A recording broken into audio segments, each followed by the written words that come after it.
Martineau. L'opinion populaire. Stéphanie Maximile, une excellente idée. Il ne faut plus dire les jeunes.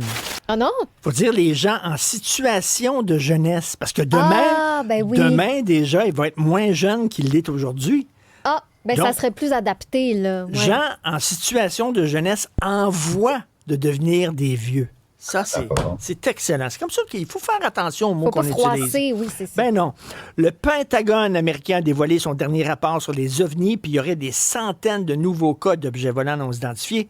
Est-ce qu'on est à l'aube d'une invasion extraterrestre? On va en parler avec M. Gilles Milot, directeur de l'Association québécoise d'ufologie, qui est à droite, et André Desrosiers, directeur technique de l'Association québécoise d'ufologie, qui est à gauche. Bonjour à vous deux. Bonjour, Charles. Bonjour. Premièrement, là, on dit plus ovni, ça a l'air, il faut dire PAN, c'est-à-dire phénomène aérien non identifié. Quelle est la différence entre les deux? Il n'y en a pas. Tant que aussi longtemps qu'ils ne seront pas identifiés, pour nous autres, ça reste des ovnis. Puis les PAN, c'est exactement la même chose pour nous autres. Exactement, il n'y a pas de différence. Okay, on peut continuer à dire ovni. Absolument. Puis même, je pense qu'on préfère ça. OK. Honnêtement, en passant, je suis président fondateur, pas un directeur. OK. Président fondateur. André Desrosiers, vous êtes directeur technique de l'Association québécoise d'ufologie. Quand on va sur votre site Internet de l'association, c'est assez bien fait, c'est assez complet. Il y a des photos assez saisissantes, assez étranges, avec des sphères dans le ciel, puis tout ça. Mais là, monsieur Desrosiers, vous n'êtes pas sans savoir qu'on vit à une époque où c'est très facile de trafiquer des photos puis de leur faire dire n'importe quoi, là. On peut mettre Hitler sur une photo, on peut mettre, c'est facile de mettre 3 points lumineux sur une photo puis en disant, regardez, j'ai vu 3 ovnis dans le ciel. Comment vous faites, vous, avant de mettre ces photos-là sur le site? Comment vous faites pour les authentifier? Bon, moi, j'utilise Photoshop pour vérifier, voir vraiment le grain de l'image et le grain de l'objet si c'est le même, premièrement, parce que souvent, nous allons voir que l'objet vient d'une autre photo, vient de être ajouté à l'image. Le grain, c'est pixelé, c'est plus on voit que c'est vraiment été trafiqué. Peut-être rajouté, oui. Ça vous arrive des fois, M. Milot, ça vous arrive de rejeter des photos ou des vidéos que les gens vous envoient en disant non, ça, là, vous me niaisez, c'est pas vrai, ça. Absolument. Richard, tu as touché un bon point. C'est qu'auparavant, nous, ça fait depuis 97 qu'on existe, on a reçu des milliers et des milliers de cas, là, je dis, dans des archives incroyables. Oui. Mais là-dedans, si on n'a pas le choix, à chaque fois qu'on reçoit des cas, il faut les étudier, comme on étudie, pour savoir si c'est une fraude, un canular ou quoi que ce soit, ou un élément astronomique. Mais avant, c'était pas tout à fait comme ça. Mais aujourd'hui, avec les drones, avec les shows thaïlandais, ça nous demande énormément de travail, mais on réussit quand même à les débunker. Même des cas bien célèbres, débunker avec des mannequins. Mais on aime ça. On aime ça. Là, on a vu, avec la commission spéciale qu'il y a eu du Pentagone, là, on a vu qu'il y avait des pilotes d'avion, des pilotes de chasseurs militaires. Là. C'est pas des zozos, là, c'est pas des coucous là, qui ont vu des affaires dans le ciel, qu'eux autres même disaient « What the fuck is that? » Eux autres même en revenaient pas, n'avaient jamais vu ça. Là. Mais ça c'était plus dans l'audience de juillet 2023. Oui. Avec Graves et Grush, Grush, lui, il représentait 5000 pilotes de militaires et d'avions commerciaux. Fait que lui, il arrivait en arrière de lui, il y avait 5000 témoignages de pilotes. Ça, c'est vraiment l'audience qu'il y a eu en juillet 2023, l'audience était pour essayer de regrouper une association qui allait prendre tous ces cas d'observation-là et des étudier, des analyser. C'était le but pour Mais juillet avant de sauter sur la conclusion, ça vient de l'espace, ça vient d'une autre planète, ça peut être des armes qui ont été fabriquées par des pays dans le secret, ça peut être des avions bizarres qui viennent espionner certains pays, ça peut être des ballons de météo, des trucs comme ça. Là. Ça ne veut pas dire que ça vient nécessairement d'une autre planète. Là. Ah non. Excuse-moi, Richard. Non, absolument. Nous, on privilégie aucune hypothèse, OK? Bon, on en a plusieurs des théories. On en a plusieurs, comme j'ai parlé avec votre recherchiste. Mais on peut dire facilement, c'est avec les moyens du bord, qu'est-ce qu'on a, là, on peut facilement, plus de la moitié des cas qu'on reçoit peuvent être identifiés. On a un spécialiste en astronomie avec nous, en sciences, Jean Vézina, qui est vraiment, lui, il prend des cas, puis il les épluche au complet, puis là, il nous arrive, ben non, c'est Jupiter qui est à telle date, à telle place, l'autre, c'est Vénus, des choses semblables à ça. Puis on a une vidéo qui démontre exactement comment fonctionne un drone pour que les gens qui voient un drone peuvent dire, ah ben non, c'est vrai, c'est un drone, on a vu ça sur le site. Ça semble comme ça. Mais c'est beaucoup de travail. Mais au début... Ouais, allez-y. Oui, vas-y. Oui, au début, on a une approche un peu sceptique. Oui, mais on n'est pas sceptique. On n'est pas sceptique. On est loin d'être sceptique. On arrive avec une approche un peu sceptique. On doit analyser, voir, y a-t-il un avion ou oui, on a des sites pour aller vérifier, voir les avions en temps réel et les avions qui a passé, exemple, là, un mois. On peut reculer. Voir si à tel endroit, à telle heure, y a-t-il un vol d'avions, hélicoptères, de drones, de militaires. C'est le cas qu'on a eu il y a 2 semaines. On a justement été capable d'identifier que cette personne-là avait vu sur la Rive-Sud. C'était vraiment un avion. C'était à l'heure même. Okay, c'était un avion. OK, vous faites des vérifications. Exact. Moi, avec la théorie que c'est envoyé par des peuples extraterrestres, mon problème avec ça, parce que, bon, on dit l'espace est infini. Fait que je trouve que ça serait très narcissique de notre part de dire qu'on est tout seul dans l'univers. Ça serait un petit peu narcissique. Bon, il y a probablement, je suis ouvert là-dessus, il y a probablement d'autres formes de vie, c'est correct. Mais que ces formes de vie-là, à l'autre bout de l'espace, puis là, on parle d'infini, là, arrivent à notre planète à nous. Quelles sont les chances sur les gonzillards de planètes qui peuvent visiter? Pourquoi ils sont venus chez nous? C'est ça le problème.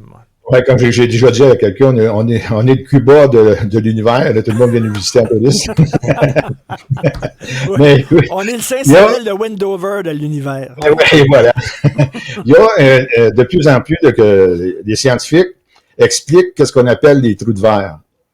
Les trous de verre font en sorte que des distances incommensurables peuvent être franchies dans des temps qui auraient de l'allure. C'est en fin de compte, c'est comme des vagues, là.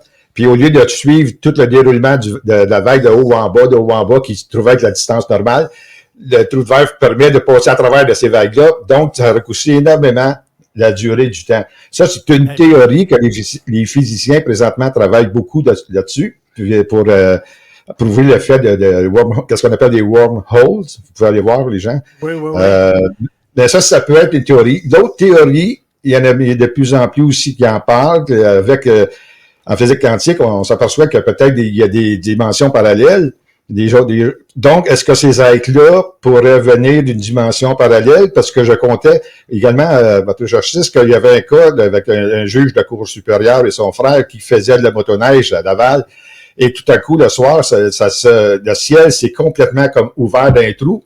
Puis ils ont vu apparaître un vaisseau tubulaire qui est parti à une vitesse excessivement rapide vers le nord. D'où ça vient, cette affaire-là? Comment ça se fait que ça passait? C'est-tu parce qu'il y avait des nuages, il était au-dessus des nuages, il est passé à travers? Les gens, le juge, a dit, non, on voyait à côté, il n'y avait pas de nuages. C'est comme le ciel s'est ouvert. Fait que si tu as une dimension parallèle, mais pourquoi il viendrait sur notre planète? C'est-tu pour avoir, je sais pas, moi, la recette des nouilles ramène fromage de Ricardo? C'est quoi ça? Pourquoi ça? Non, écoute. Pourquoi notre planète, là? Oui. Ben, moi, je dirais, là, il y a une théorie qu'on appelle la théorie des anciens astronautes qui est très... Excuse le micro, qui est très, so-so, qui fait qu'en sorte que les gens venant d'une certaine planète auraient aurait voulu avoir de l'or pour protéger de la couche d'ozone d'eux autres, la planète est en train de mourir, ils ont vu sur Terre, ils ont pris des hommes, après les hommes des cavernes, quoi, et ils ont fait un changement génétique pour faire en sorte qu'ils soient plus intelligents pour aller travailler à la place d'eux autres. Bon, et ça veut dire que peut-être qu'aujourd'hui, qu'ils viennent faire un tour, nous voir comment ça se passe. Pauvres eux autres, ils doivent être malheureux, mais en tout cas, c'est une autre histoire. Mais ils viennent peut-être voir comment l'évolution, comment ça s'est passé, tout ça. Parce qu'il faut dire que ces gens-là, ben, en tout cas, s'ils existent, ils peuvent avoir 1 million d'années en avance de nous autres, des centaines de milliers d'années. Et voilà. Ben là, oui, s'ils peuvent se rendre jusqu'ici, oui, on a de la misère à avoir un avion pour se rendre à Val-d'Or, Christy. Ils doivent être plus avancés que nous. Monsieur Desrosiers, est-ce que les gouvernements nous cachent des choses, selon vous? Énormément. Justement, le comité qu'il y a eu mercredi, qui était l'audience, on a appris comme quoi que effectivement, il y a une petite partie du gouvernement américain qui s'occupe de tout ce qui est caché, OVNI, même des preuves et des récupérations d'objets qui a crashé sur Terre avec des êtres. C'est tout ça qui est... Attendez une minute, là, vous croyez à la théorie de Roswell, là, comme quoi, là, dans un entrepôt quelque part, là, il y a un extraterrestre avec des petits bonhommes verts qu'ils ont trouvé, là? Ils sont peut-être pas verts, mais ils sont pas loin. Oui, honnêtement, oui. Oui. Écoute, ça se peut-tu que les extraterrestres qu'ils ont trouvés sont assez grands, les cheveux orange? Ça se peut-tu? Oui. Ça, c'est une casquette rouge dessus aussi, là, ça se peut-tu, ça? Ça, c'est Youpi avec une casquette bleue.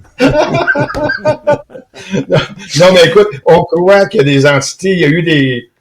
C'est parce que dans l'audience, corrige-moi André, là, parce que dans l'audience, il parle comme quoi qu'il y a des gens assez bien, il y a 4 personnes, 4 témoins importants. Louis Elizondo, puis qui est un des anciennes agences gouvernementales puis des services de renseignement, que lui dit oui ouvertement que oui, il y a eu des matériaux, il y a eu des êtres qui proviennent des écrasements, que ce soit sur Roku, Roswell, whatever, ailleurs, ces êtres-là ont été récupérés par le gouvernement. Exact. Il y a eu de la rétro-ingénierie qui a, c'est pas dans l'histoire, qui a causé des problèmes en compagnie parce que tout le monde voulait les avoir.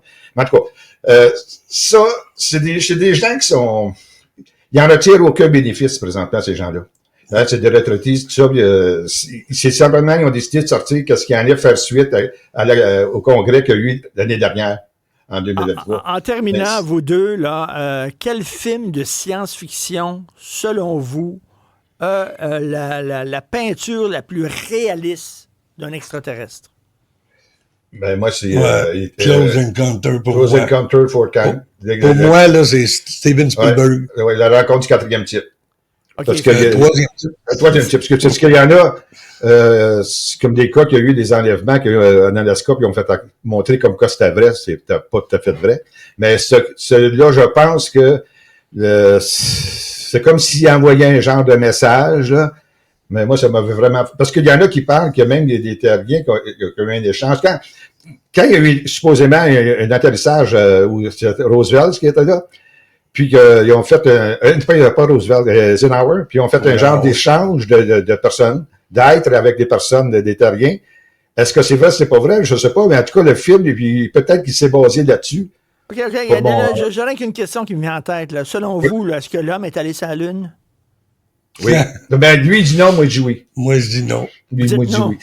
Non, vraiment, M. Desrosiers, vous êtes sérieux, vous dites non. Ça a été tourné dans un studio par Stanley Kubrick, c'est ça?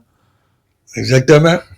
Ben oui. Parce que c'est impossible en 79 d'avoir eu de la technologie pour se protéger des rayons solaires. Des rayons de Van Allen.